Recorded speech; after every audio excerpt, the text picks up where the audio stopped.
and welcome to our International Women's Day pre-conference podcast. International Women's Day, or IWD, is celebrated on the 8th of March every year around the world. Each year has a theme, and this year's theme is Women in Leadership Achieving an Equal Future in a COVID-19 World, highlighting the impact that girls and women worldwide had as healthcare workers, caregivers, innovators, and community organizers during the COVID-19 pandemic. So International Women's Day celebrates the economic, political, and social achievements of women, past, present, and future. Here in Northamptonshire, we have an established tradition of recognising IWD, and we have indeed no shortage of high-achieving women in our organisations, both private and public. This year is no exception. Please take a few moments to meet them all and to join us for an afternoon of inspirational talks from some of Northamptonshire's most influential women. See you there. Hello everybody, I'm Sian Waring and I'm here because I'm the Deputy Vice Chancellor at the University of Northampton, and I'm absolutely delighted to be joining this panel of such impressive and illustrious women. So a bit about my background. I grew up in Swansea and I went to a large comprehensive school there, and from there I went to Oxford University to study English literature. And at the end of that degree I wasn't really clear what I wanted to do, but I did love literature, and I also was beginning to love the study of language and linguistics. So I went and did a one-year master's at University of Strathclyde in Glasgow in literature and linguistics, and that took me into a PhD in gender, communication and assessment. So my thesis was on whether girls and boys hold conversations differently, and whether their teachers assess them differently depending on whether they were men or women. So you may well have views on that already. If we have time later, maybe I'll tell you a bit about what my research found. Anyway, I didn't stop there. I went on and did a postgraduate diploma at the Institute of Education in London, which is now part of University College London. And I realised, now I look back on my life, I actually didn't stop there either. I went on taking professional qualifications, a fellowship of the Staff and Education Development Association, a principal fellow of the Higher Education Academy, and a fellow of the Leadership Foundation. So I never run out of things that I want to learn. And looking back on that, I think it's because I'm really curious about how things work and how they fit together, and particularly by things that don't fit, that are contradictory. I think when I meet things that are anomalous or don't work like people say they do, I become really curious about it, and it's like I can't rest until I've made sense of why things don't seem to fit. And now I know you've got some hugely impressive sportswomen on this panel, and sport has also been a big part of my life. So I rowed at Oxford, and I have a half blue for rowing against Cambridge, and I still do sport. I'm training for a half marathon now, and I'll be 55 when I compete. So it's been, I mentioned that because it's just been a very big part of my life. Now then, to say a little bit about my career, I knew from when I was an undergraduate that I wanted to do something that felt purposeful for me, and that I wasn't motivated by salary beyond having enough to live on. I had no expectations of a career, and I don't think I thought beyond my first job until I'd been doing my first job for a few years. And I was very, very lucky to realise that I loved teaching from quite early on. I tutored while I was at university to earn money just to support myself. I thought I would be a school teacher, but because I kept going with the educational degrees, I became eligible for a university teaching role, and I started lecturing in English language and linguistics at Roehampton. And I think really one of the things that characterises my career is that I have moved jobs and institutions quite often. And I think quite rapidly, once I felt I'd made the difference that I could make, and I'd also learned what I could learn and grown as much as I could grow in that job, it was time to move on. And I really don't like feeling frustrated or blocked. So I seek new opportunities. I also think I've got quite a strong sense of responsibility and service. And what that's meant is I've always taken opportunities to do more. So, for example, I'm a chair of a charity at the moment for estranged and care experienced students. So that's additional. And doing all those additional things, I think, gave me a chance to learn more quickly. And I think that speeded up my career, although that wasn't the reason for doing the things. I was usually motivated, or always motivated, by just intrinsic interest in the thing I was doing. And I think something else is that I like people very much, and I'm curious about them, and I want to support them. I want to see other people grow. And I think those things have helped me solve problems in very complex organizational situations. And I think that's been part of my background. Now then, I was asked to talk about what my sector does well in gender. And I think one of the real advantages of working in higher education is there's a lot of flexibility, which helps people balance different commitments. And I think as well, there's a strong understanding of equality and a drive for equality. But there is a lot more to do. There's still a gender pay gap, and early gender decisions shape careers. So you see that I can go into a room and there's equal numbers of men and women, but the men control all the money. So they've taken routes up through engineering, finance, estates, and the women have taken routes through human resources, student services, and library. And the result is, in fact, a power imbalance at this quite late stage in our careers based on those very, very early gender choices. And I think there's still a culture where there are traits that are valued in men and not valued in women. And still, I think, a bias towards traits such as confidence and what looks like decisiveness, but I think is often just not taking account of different points of view. So I think there's still sort of cultural inequalities which benefit men more than they benefit women. And I've certainly been in jobs where I felt that it was much harder to get people's attention because I was a woman, and I got used to saying things 7 times before I'd get traction on the conversation. And that was very frustrating for me initially. But once I realized I could have an effect as long as I was willing to say things 7 times, I built it into my way of working. But I think that would still be an example to me of where gender inequality comes from, because obviously it's more tiring and you have to choose your battles more carefully. I'll just finish off by saying that a newspaper article has really stuck with me about the qualities shared by top CEOs, chief executive officers. And it gave a list of 5 qualities they had. And I like them because I think they're gender neutral qualities. And I see them a lot in women, and I really value them. So they are curiosity, which I've already talked about, being good at building teams, risk takers, battle hardened. Battle hardened means that you've seen it all, you've done it all. You've gone into these difficult areas and you've come out, and you might bear the scars, but you know you can do it. And finally, being really succinct communicators. And I really value those qualities, and I look for them in people that I employ. So I think what I want to end up by saying is that I've thoroughly enjoyed my education and career, and to me it seems to make a kind of a whole where I can get a chance to value these things in other people and help them grow. So thank you for the chance to speak today, Sylvia, and looking forward to the discussions. Hi guys, Rocky Clark here. I've got 137 caps. My full name is Rochelle Clark, and I got an MBE title added to the end of my name. So I've been around the sport for a long time. Started playing rugby when I was 15 and got my first cap when I was 22. So my career lasted quite a long time, a 15-year career. So first cap was in 2003 and my last cap was in 2018. So been around the block a bit. Just wanted to tell you a little bit about my career and my school history. I started playing every sport I could get my hands on when I was at school. Loved PE. Tried out everything I could, and it wasn't until one of my friends who was desperate for the girls to play rugby asked me to come along and join. And I said, I don't think it's for me, mate. I think I'll get injured. And I was quite worried about it. And she said, honestly, it's amazing. So I went along, absolutely loved it, never looked back. And that's what I started when I was 15. Started playing for the youth team at Beaconsfield, under 18s. And then I went on to play for Henley Rugby Club. And it was there where I got my first cap when I was 22. So when I was a youngster, I was quite a big girl, and I got my opportunity of England for an injury.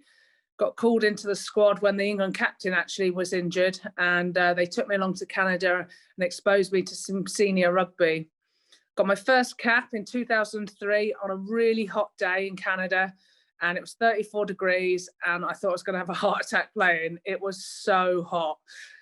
So from then, tried rugby, got my first cap, loved it, and that was the inspiration for me to lose quite a bit of weight and get myself fit to get back in the squad later on in the year. So it was from then. It was, to be honest, it was probably one of the easier parts, getting the cap, and the harder part was staying there. And playing for 137 times for your country is no mean feat. And, you know, I've had my fair share of injuries and everything over my career. Played in many Six Nations, and I think I hold 8 Grand Slam titles and 9 Six Nation titles. So not too bad. And I've been to 4 World Cups, of which I was part of the winning team in 2014 when we lifted the trophy. So that was one of the best days of my life. In terms of school, I had a really good education, loved going to school, loved PE.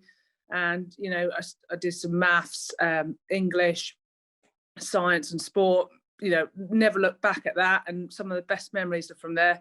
But it was my rugby career that's really paved the way for me and still impacting my life now. I'm a personal trainer and a rugby coach. And so I've stayed in that career path. I'm still playing rugby for Saracens. Every so often you can see me be on the team sheet and roll out, as well as coaching the forwards there as well. So I've enjoyed my time with rugby and I've had the best experiences. In terms of participation in the women's game, numbers are increasing every single year. Obviously, with the pandemic, numbers have ceased at the moment, but once we get back, that's a huge focus for us to get numbers up again. The support for the women's game is growing, and the Premier 15s is now being streamed every week, and we've got some games on Sky, and some of the international games are on Sky, and we've had a few on BBC too. So the growth of the sport is huge. We're starting to get the media coverage, and it's improving, and we need to keep increasing numbers with that support. We're on our way to to being a household name, and that's something that we hope by the end of this year, that when we've got the World Cup, that the women's game will be in everybody's chats towards the autumn, because there's the World Cup in New Zealand. So yeah, it's just been an amazing career. Loved every minute, and can't wait to see what the future holds. Thanks very much. Look forward to seeing you later. Hi, my name is Lieutenant Colonel Beth Heddles, and I'm the commander of the 423rd Medical Squadron at RAF Elconbury. We live here on this fabulous base here in the UK, and it's an honor to be able to be asked to be part of this conference. I'm really looking forward to it. By trade, I'm a nurse. I was able to join the military to get education. I have had people tell me in the past, education is super important. 1, they can never take education away from you. And 2, you never know what doors it will open. And it opened some pretty big doors for me.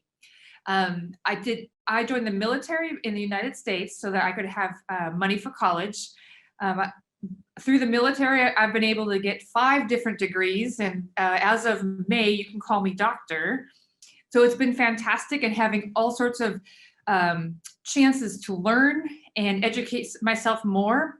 And a lot of people have said, hey, why do you just keep going back to school?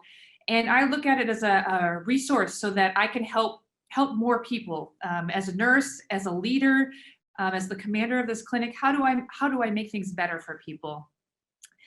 In the Air Force, fortunately, I don't think we have glass ceilings. We have people going to things like Navy SEAL training. We have people going to all sorts of other pilot trainings. We have female commanders who are 4 stars. My Surgeon General is a 3-star female, and she's fantastic. So I think there's nothing but opportunity. At least I've been afforded nothing but opportunity. My organization has opportunity for people. Not to say it doesn't have its challenges, but every organization has some challenges. But I've really enjoyed the mentoring and chances and opportunities I've had from other commanders and other leaders, and getting me to where I am today. Again, I'm super excited to be able to talk to you and answer any questions you have at the conference. I'm looking forward to it. And see you then. Hello, I'm Rachel Mallows and I'm really pleased to be here. I run a company based in Northamptonshire called the Mallows Company, and we do three things. We support people who are out of work to help them get jobs and further training and give confidence to get back into work. We work with businesses on training and development and coaching and mentoring. And the third strand is around food and drink. So I run Made in Northamptonshire, which was started 10 years ago this year, and the Northamptonshire Food and Drink Awards, sponsored initially by Carlsberg and now by Weetabix. We also run a programme that supports businesses across the South East Midlands who are in food and drink manufacturing, and we help them with grants, technical support and mentoring. And we do lots of other things as well, but those are the three key areas. I've been in business since about the age of 19. I went to the high school in Wellingborough and then to Tresham to do my A-levels. I was absolutely convinced that by 24 I'd be married with 2 children. That didn't happen. I went off to university, fell in love with, in fact, someone from the village and ran away with him. Which was all very exciting at the time, but what I'm really pleased to say is it didn't stop my pursuit, really, of education. So what I realised was that a degree is one route, but actually there are many other routes to get the career that you want. And in that regard, I then went down the route of doing things that were more relevant. So taking various courses using the Open University, working with professional qualifications around coaching and mentoring, careers guidance, MVQ assessment, mediation, all those kinds of things, to try to then build something where I could provide a competent service. I now employ around 10 people, permanent staff and then some freelance staff, and I'm very enthusiastic about training. So training being something that is really for life, that doesn't just finish at 18 or 21. I think my career started then when I set up my own business, really. I had worked as a secretary PA to a managing director and chairman. Actually, when that got a little boring, I stopped and set up a business, and that business has diversified. And one of the things I've been able to do is just take advantage of every opportunity. So in the food and drink sector, I'd really encourage all of you to consider thinking about a career in the food and drink sector because of the opportunities that there are.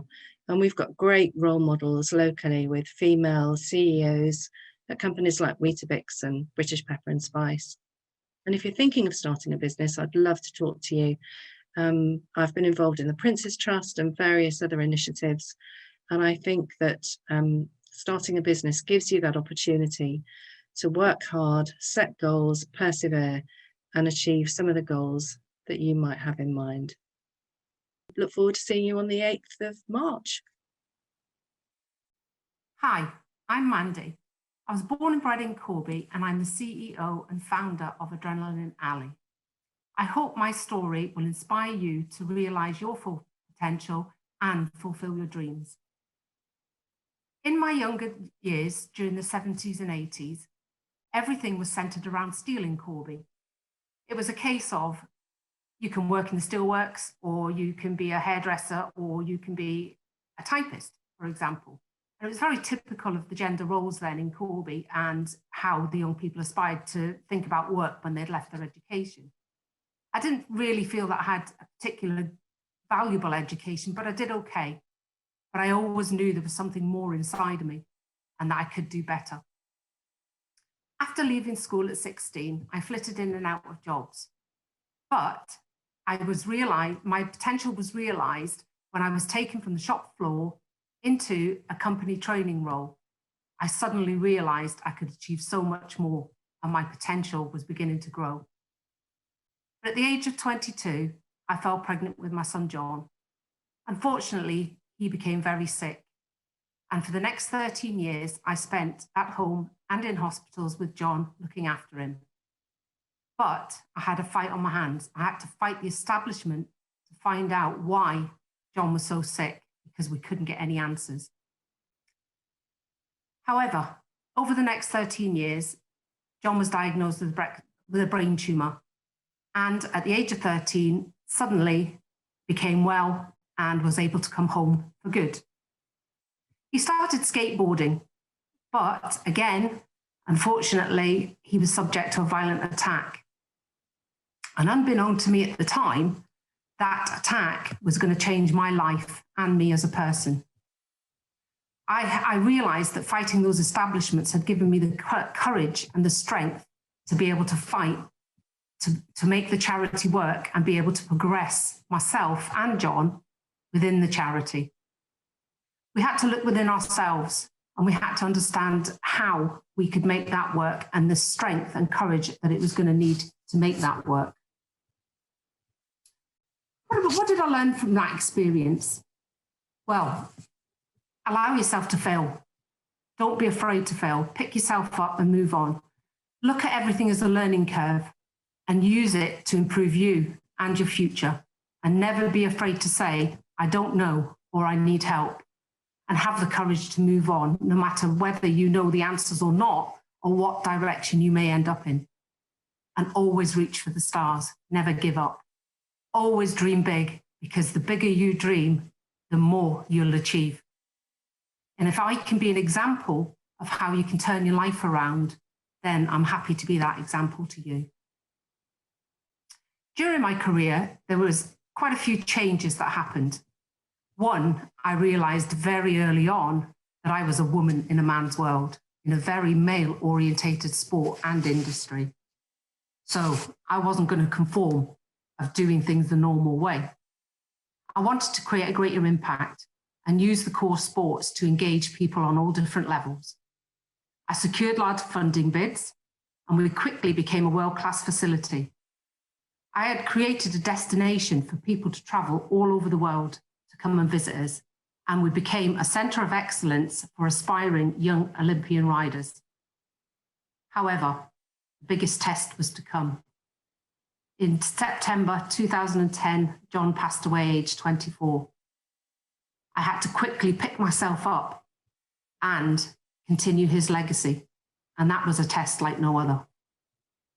But in the last 10 years, we've become an asset-backed charity, and we've purchased the land and buildings, and we've strengthened its future sustainability.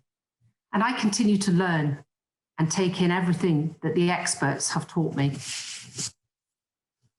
But the industry is getting better, and it's starting to encourage women more. As a woman, I've had to fight extremely hard to remain successful. Over the last 12 years, it's been no mean feat, and I've received a lot of recognition, which is a sign that things are improving. Funding is more targeted at engaging females, and we host a female BMX rider who is training for the Olympics, and we promote female participation as much as we can. Throughout my career, as I said, I've been a woman in a man's world, but I've turned the industry upside down. And there were a lot of people out there that didn't believe I could do it. I was told it was pie in the sky, but we did it. And all of that recognition I have received, including a visit from Princess Anne to commemorate our work, culminated in me receiving an MBE from the Queen in November 2018. I really look forward to seeing you on the 8th of March. Hello everybody, I'm Angela Hillary, and I'm the proud and privileged Chief Executive of both Northamptonshire Healthcare Foundation Trust and Leicestershire Partnership NHS Trust, so 2 NHS trusts. And I'm really pleased to be with you here today, and I could not be more excited about sharing with you my career journey and hoping that that can give you some inspiration and thoughts about yours too. So just to say, in terms of those roles, for those of you who don't know, those trusts are both community and mental health trusts. So that means many of the community services that you'll have come across, be it health visiting, school nursing, paediatrics, right through to our mental health services. So that's inpatient care and community services, many services, hundreds in fact. And I'm responsible in that for about a budget of just over 500 million And that does mean staff that I'm supporting of about 12,500 too. So that gives you a bit of the size and shape. Now, I'm really pleased to share with you, I've been in the NHS for 32 years. It seems a long time, but it's happened and it's gone so quickly. But I am really wanting to convey to you, the NHS is a great place to be. It has been absolutely fantastic to me. And I have to share with you to start with, I did not plan to be a chief exec, not at all. So for those of you thinking, well, you know, that's not something that I've got on my career plan, nor did I. But I love my job, and I hope that you'll see through my sharing with you that it is absolutely a passion of mine, and I hope that contributes to why I'm able to achieve the results in the organisations that I've got. But the NHS has given me lots of opportunities. If I start a little bit with my career journey at school, I always liked school, there's no doubt about it. I think I probably liked the socialising at school more than the work. But I did go on and I did my A-levels, and that was in biology, history and English. I probably could have done better than I did, but what was important was that I'd already signalled that I wanted to be part of a profession called speech and language therapy. And I was lucky enough to go to an early career talk where a speech and language therapist and other members of the therapy profession shared with me what it could be. And at that age of 14, I was clear that was my path. So I did go on to qualify as a speech and language therapist. I did my Bachelor of Science in Speech Pathology and Therapeutics at Leicester. And I subsequently went on to do my Masters of Medical Science in Birmingham whilst I was working as well. And that was really great opportunities to enhance the opportunities that I'd already taken through academic qualifications. And through that, I was able to specialise in working with people with a learning disability, which is an incredible passion of mine and something that you don't lose whatever role you do in the NHS if you've been participating in that field of work. So through that speech and language therapy career, I got lots of opportunities to lead teams of my own profession and to lead across county services and be what's called a professional lead. And that gave me opportunity, not least to do that, but to get involved with the Royal College of Speech and Language Therapy. It gave me other opportunities to learn. It gave me opportunity to see things I perhaps wouldn't have done if I'd just focused on the role in hand. So again, the NHS supported me to do that, and I'm indebted to them for allowing me to, because I know that contributed to being a chief exec now. Now, within my career path, people open doors, and I think I always talk to anybody about the importance of opening doors, because we have a choice to either walk through them when they're given to us or not. We also have a choice whether we open them for others, and this is something I'm passionate about in women leadership terms, is that we have an opportunity to do that. I then took opportunities to create leadership across all of the different sectors, and I'm lucky that I got that chance to do that. And something that's important to convey is people took risks on me because they saw the potential in me, which again is something that I would convey to you. The NHS has a lot of females amongst us, 77% in fact, and I'm pleased to say there's more female leadership than ever, but there's more to do in the NHS, and I'm very clear that we have to keep on that. I'm pleased there are more chief execs are females, but of course we want to make sure diversity is in the NHS, and I would encourage and implore you to come and join us because it's a great place to be. Thank you. And I'm really looking forward to the 8th of March conference to share more with you too.